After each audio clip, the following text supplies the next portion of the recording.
Ladies and gentlemen, please welcome to the microphone, number 6, Joe Torre.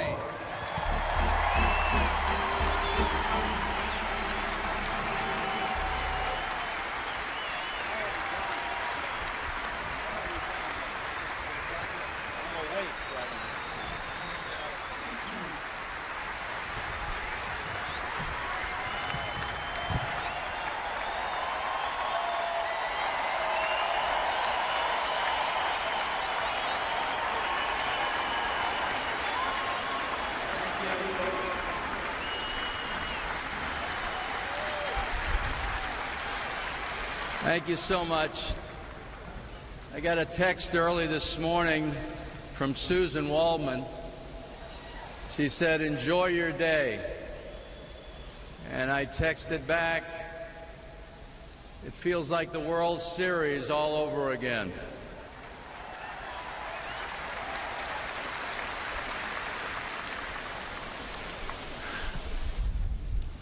I don't know where to start. But to have your number retired for any team is certainly special.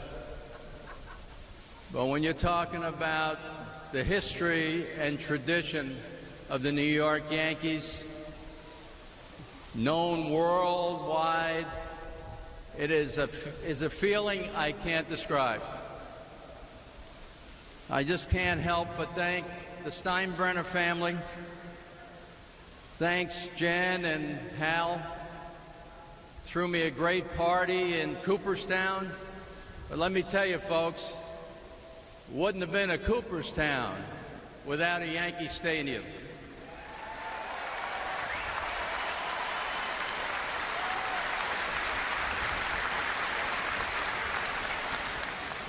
I want to thank Randy Levine, Lon Trost, Brian Cashman, and the person that's very special, who's always comfortable standing in the background, Debbie Timon. She does amazing work.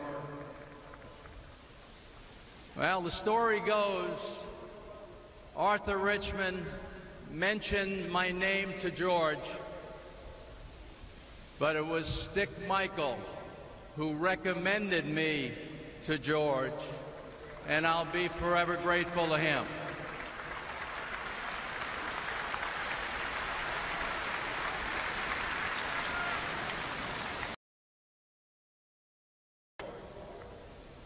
Gave me the greatest opportunity I have ever had in my professional life. I played for 16 or 17 years, but it could never match the 12 years here in Yankee pinstripes.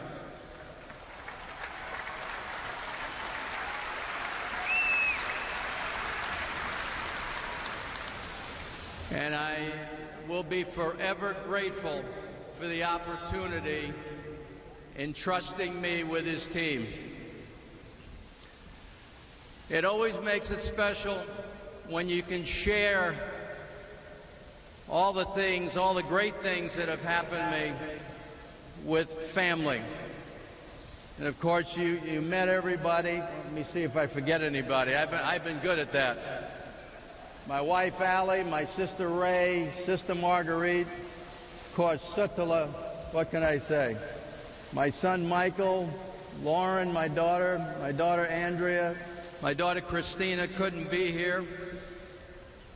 My granddaughters, Reed, Ariana, my grandson, Dylan, and granddaughters, Talisa, and what is your name again? Kendra. Gotcha. It has been amazing. But the one thing that you never forget and you never lose the feeling for are you people. All of you.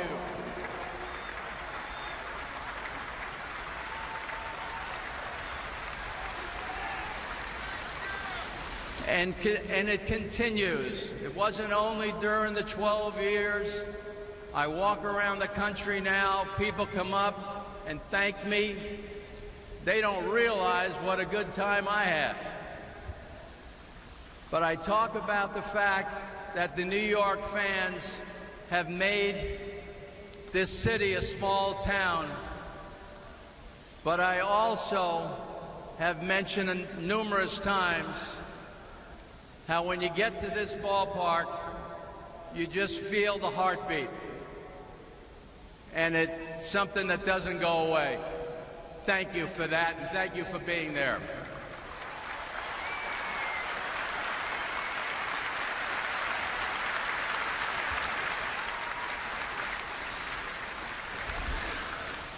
And of course, the main attractions. Well, first off, I want to thank fellow Hall of Famer Tony La Russa and future Hall of Famer Jimmy Leland for being here.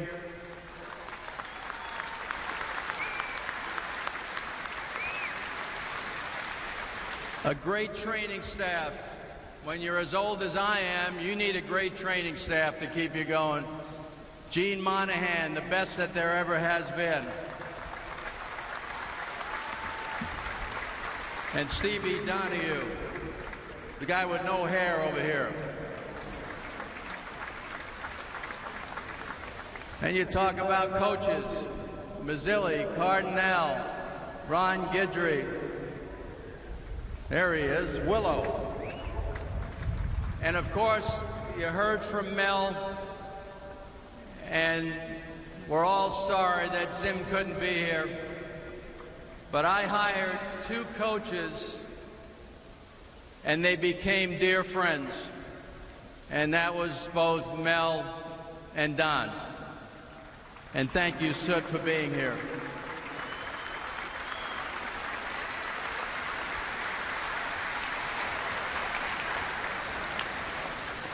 And the man over there in the convertible, Mr. Berra.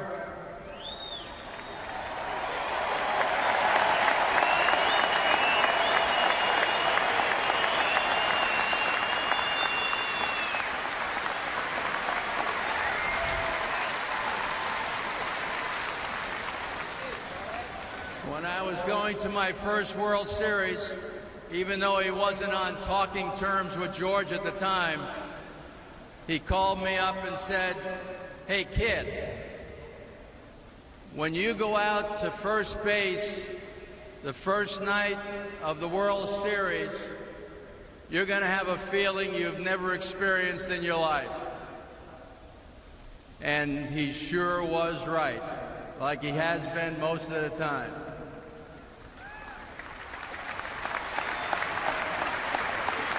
Love you, Yo.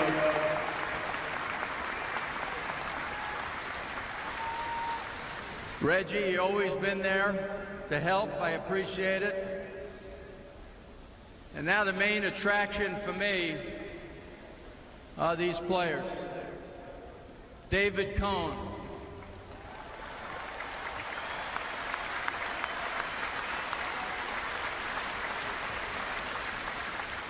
Trust him with your life. Give him the ball and know he's going to bring back a victory for you. Hideki Matsui.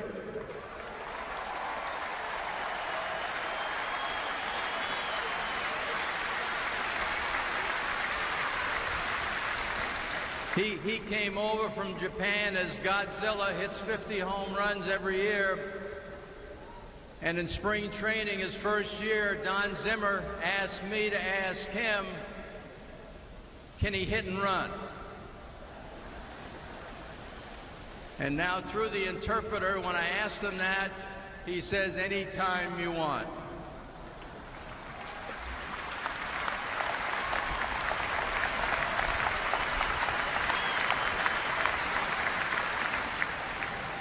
Paul O'Neill.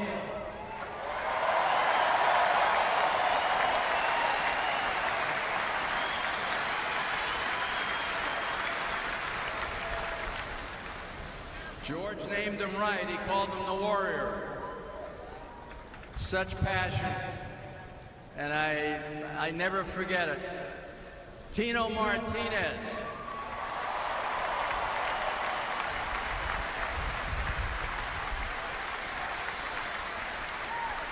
He had a home run or two that meant something in that old stadium, didn't he?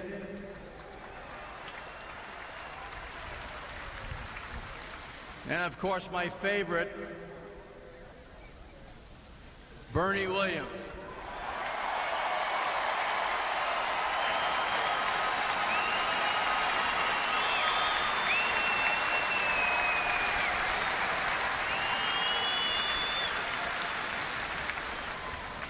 Bernie come in my office in spring training. He had to go to the dentist with a bad wisdom tooth. And I said, why don't you just lay on my couch? And when they're ready to take you to the dentist, then, you know, you go with them. And then when he was on his way out of my office, I said, be careful, Bernie. Somebody sees you, they're going to think you're my favorite. He said, they already know that.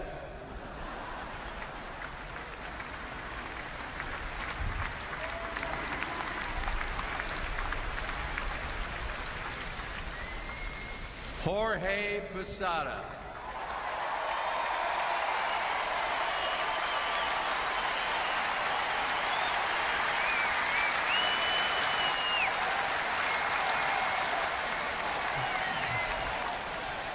Georgie, the passion was really an earmark of our whole ball club. Never give up. I'd always ask Georgie at the start of the postseason, how many wins, Georgie? He'd say 11. And then we'd count it down, and 4 different times we counted down to 0. That was pretty cool.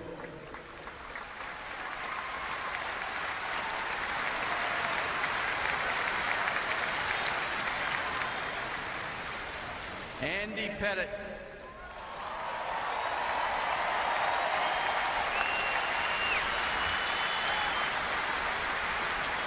When I first met Andy and he was starting a ball game, I'd see him in the trainer's room staring straight ahead. I said, this guy's scared to death. I think we all found out otherwise. One of the great pressure pitchers of all time, Andy Pettit.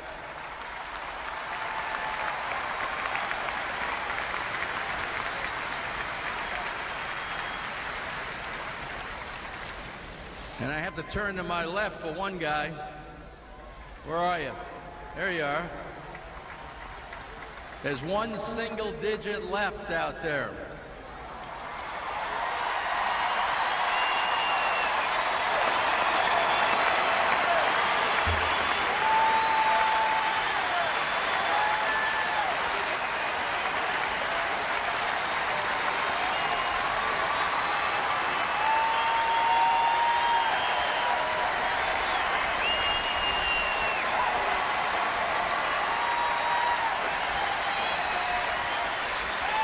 Derek, right from the get-go, you helped make what we were doing like a family endeavor. You pulled together, you helped tutor, and I know you weren't very comfortable when George named you captain, because you didn't need that. But I know your parents are here. Parents are here all the time because they're special people. And I can tell you, you're a special young man. Thank you.